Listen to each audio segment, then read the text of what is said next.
कर्म. 1. बौद्ध आणि ब्राह्मणी कर्मसिद्धांत समान आहेत काय? बौद्ध धर्मात कर्मसिद्धांता इतका तर कोणत्याही सिद्धांताने गोंधळ निर्माण केलेला नाही. बौद्ध धर्मात कर्माचे स्थान कोणते आणि त्याचा विशेष अर्थ काय आहे हे अगोदरच सांगितलेले आहे. अज्ञ हिंदू न समजल्यामुळे केवळ शब्द साम्यामुळे असे म्हणतात की बौद्ध धर्म आणि ब्राह्मणी धर्म किंवा हिंदू धर्म हे एकच आहेत. विद्वान आणि सनातनी ब्राह्मणही असेच म्हणतात, परंतु त्यात त्यांचा हेतू अज्ञ बहुजन समाजाची बुद्धी पुरस्पर गैरसमजूत करणे हा असतो.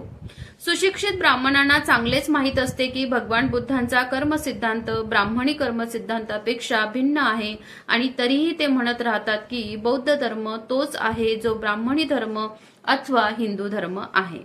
त्यांच्या द्वेषबुद्धीने चालवलेल्या अपप्रचाराला या दोन धर्मातील कर्मसिद्धांत विषयक समान परिभाषेने सहाय्य होते.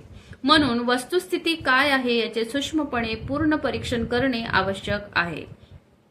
शब्दांचे कितीही साम्य असले तरी भगवान बुद्धांच्या कर्मसिद्धांतांचा अभिप्राय हा ब्राह्मणी कर्मसिद्धांतांच्या अभिप्रायापेक्षा निश्चितच वेगळा आहे. या दोन्ही सिद्धांतात आधारभूत तत्वे ही इतकी भिन्न आहेत की त्यापासून निष्पन्न होणारा निष्कर्ष समान असणे शक्य नाही. दोहींचे भिन्न परिणाम व्हायलाच पाहिजे.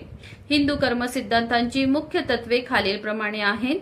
हिंदू कर्मसिद्धांत हा आत्म्याच्या अस्तित्वावर आधारलेला आहे.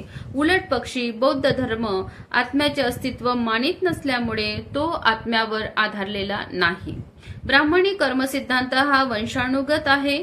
तो एका जन्मापासून दुसऱ्या जन्मापर्यंत सुरूच असतो. याचे कारण आत्म्याचे संसरण चालूच असते.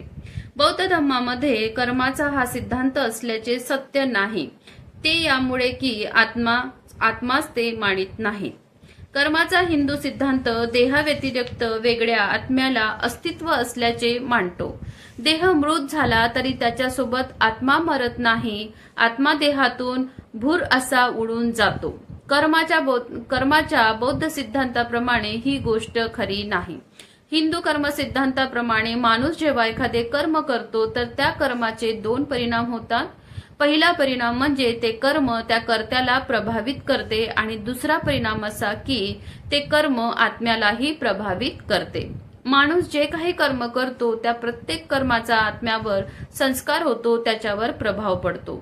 जेव्हा मनुष्य मरतो आणि त्याचा आत्मा त्याचे शरीर सोडून देऊन पळून जातो त्यावेळी कर्माचे मनुष्याच्या आत्म्यावर अनेक संस्कार झालेले असतात आणि या संस्कारामुळेच त्याचा पुढील जन्म आणि स्थिती यांचा निर्णय होतो.